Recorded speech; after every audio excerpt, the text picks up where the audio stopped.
Cole Palmer, we know he's an ice-cold finisher. Estevao has got the creative output. He's shown he's got the finishing. You've got 4 players who can all score goals. I think those type of strikers, Delap and João Pedro, Chelsea are going to put some faith in them.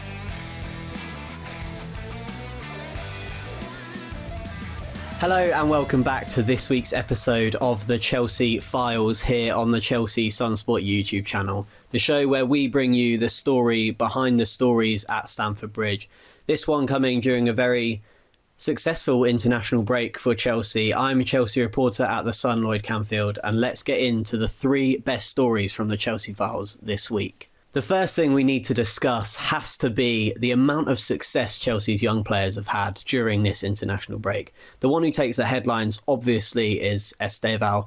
He's been absolutely sensational for Brazil. He bagged another goal last night, making it 5 for the national team. He's still only 18. Don't ever forget that, because he's been so good. It's easy to forget when you see him playing. It was a penalty last night, but he also scored in this international break another goal, this time at the Emirates, a feat that Chelsea fans will be hoping he can repeat later on in the season when Chelsea do travel to the Emirates. Estevao, though, wasn't the only really brilliant Chelsea performance in this international break. They had a whole host of youngsters. And it gets to the point where you kind of see these players scoring and you think, oh, this guy looks exciting. He looks like he's going to be a really good player. Who does he play for? Oh, of course. He's already been picked up or signed by Chelsea. And another one of those has to be Dastan Satpayev, who he scored a really good goal for Kazakhstan against Belgium, against Matt Sells, no less, who, if you remember last season, put in a really good performance at Stamford Bridge for Nottingham Forest.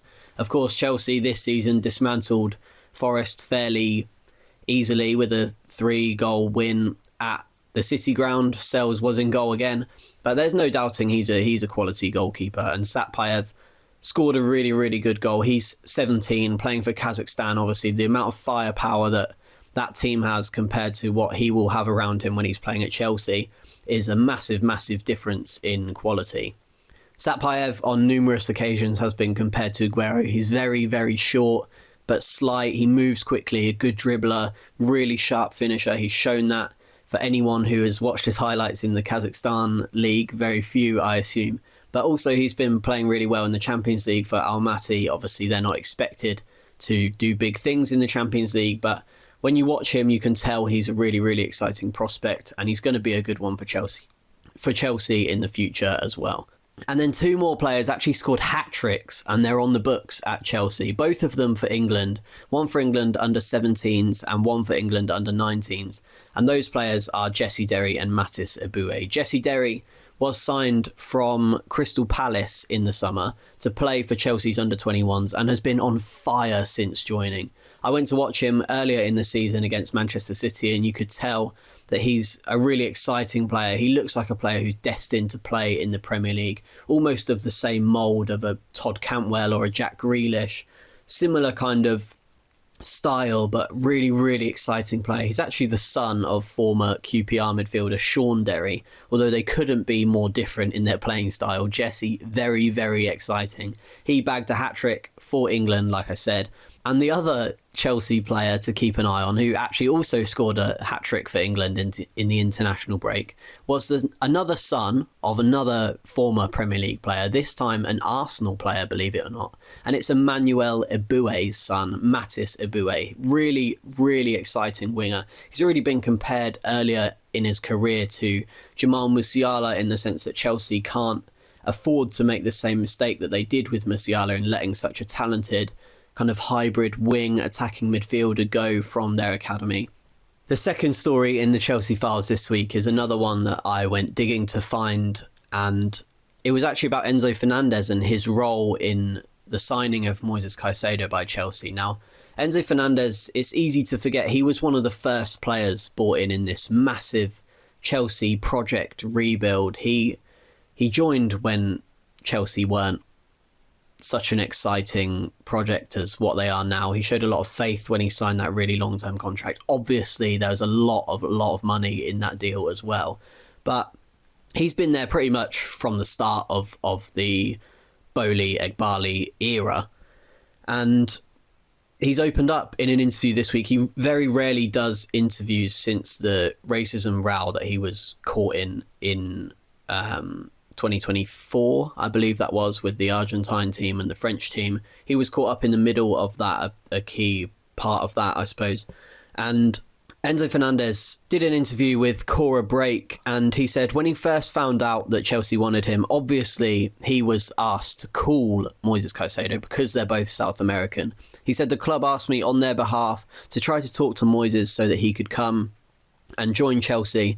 He said, obviously I did, and I wanted a player like Moises to come, an incredible player who contributes a lot to the team. We recognise his importance and his humility. The connection is very, very good. We have a great relationship off the pitch and a great connection on the pitch. This is unsurprising, really, because obviously the two of them are both South American. They formed a very, very good partnership in the Chelsea midfield. They finally seem to be coming to fruition. Caicedo in particular, I think personally, has justified his very, very over £100 million price tag. He's already being compared to the best midfielders in Chelsea history, Makelele and N'Golo Kante in that same role. Really, really promising midfield signings for Chelsea, even though they did obviously cost a lot of money. That can't be forgotten about when you discuss these players. But really interesting that Chelsea have got that kind of ability to say, Enzo Fernandez, he's the kind of player, he can call someone and convince them to come. And I wonder how that will impact Chelsea signings going forwards. How many players have, given someone a ring and said, come to Chelsea because we can really build something here. We've got something really exciting going on here. I wonder how much these players had to do in the signing of Estevao and all these young players that now are being convinced to come to Chelsea, and what kind of part the players have to play in that too. And the third story we're going to be discussing from the Chelsea Files. There are 6 stories in the Chelsea Files, by the way, but we're not going to go through them all on today's YouTube video. So if you want to read the whole thing, head to thesun.co.uk or search the Chelsea Files, The Sun, and you'll find the whole article where you can get 6 stories from behind the scenes at Chelsea and find out a few things that perhaps you didn't already know. The third one, though, that we're going to be talking about is an interview that our Chelsea correspondent Dan King did with Chelsea legend Pat Nevin. Pat Nevin knows what makes a good Chelsea centre-forward because he played with one of the best in Kerry Dixon. And he's urged Blues fans to give Liam Delap a bit more time because Liam Delap has, since he joined, he obviously got that hamstring injury. I think that was against Fulham, and he's struggled a little since then. He came back against Wolves, then got himself sent off. Fans thought he was going to be the number 9 to kind of come in, take that mantle. He's played with the likes of Cole Palmer, Romeo Lavia before in the Man City Academy, and he hasn't really yet come to life at Chelsea. He's shown flashes, especially in the Club World Cup. He was quite good then. Shown flashes of the finishing and physicality that he was brought in, but ultimately since João Pedro arrived, he's been the player who's taken the most of the goal scoring mantle in Liam Delap's absence with injury. But Pat Nevin has urged Chelsea to give him a bit more time, allow him to flourish and give him time to progress. Nevin, though, really rates Delap ultimately, and he told Chelsea correspondent Dan King, it's too early, there's nowhere near enough time to really decide whether Delap is going to work at Chelsea or not. There are certain players that if I had them in front of me, I'd be delighted, and he's one of them. He may be judged by some people for not getting 25 goals a season. I wouldn't judge him on that. I would judge him on how the team's doing this season. If you look at the numbers of Estevao and Garnacho in the limited minutes that they've played, both are producing really, really good numbers, especially when it comes to XA, expected assists, and XGA.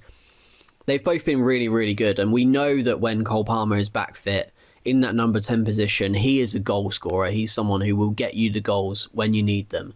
And I think if you provide that, you've then got 3 of the best creators and numbers and players in terms of number output behind a striker that can finish, can be a presence in the box, can play with other players. He's played really well off of Estevao. I remember Delap in the game against West Ham where we beat them, I think it was 5-1.